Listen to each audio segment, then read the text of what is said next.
Okay, so 16b is asking us about the Antifederalists. And if you want, you can just pause the video here if you want to go back and review some notes. But I am gonna explain everything you need to know in order to get an A in your class and a 5 on your exam. Let's go! Anti-Federalists were people who opposed the Constitution.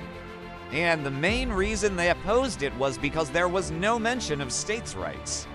They were afraid that a strong central government would just trample all over their beloved states. And you know what? That actually did happen. Just ask the states of the Confederacy. Now, one of the most famous Anti-Federalists was Patrick Henry, and he was also a former governor of Virginia. And he said, "Give me liberty or give me death." He was also the person who said, "Taxation without representation is tyranny." Now, he didn't actually say that.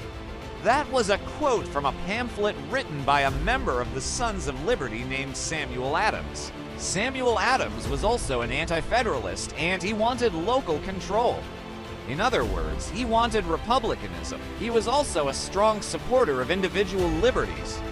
Now, Thomas Jefferson was in France when the Constitutional Convention was taking place. So he wasn't there to argue for states' rights and a Bill of Rights. However, he was a sympathizer with the Anti-Federalists, and once he read the Constitution, he agreed that it needed a Bill of Rights. So he wrote to James Madison, and he said, "If men were angels, no government would be necessary. If angels were to govern men, they would govern them from a throne of gold." What he was saying there was that if people were perfect, then we wouldn't need a Bill of Rights. But since people are not perfect, we do. Anti-Federalists also wanted stronger state governments in order to protect the liberties of the people against a tyrannical central government. They also wanted to make sure that there was no strong executive, no strong president, and they got that too.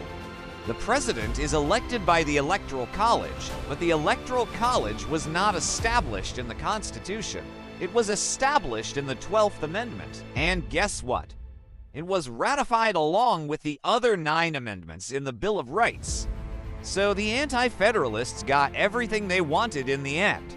The last thing you need to know about the Anti-Federalists is that they demanded that amendments be added to the Constitution before it was ratified, and that's why we have the Bill of Rights. Alright, click here to keep reviewing for Unit 3, and I've got a lot more videos there to help you out. Okay, thanks for watching.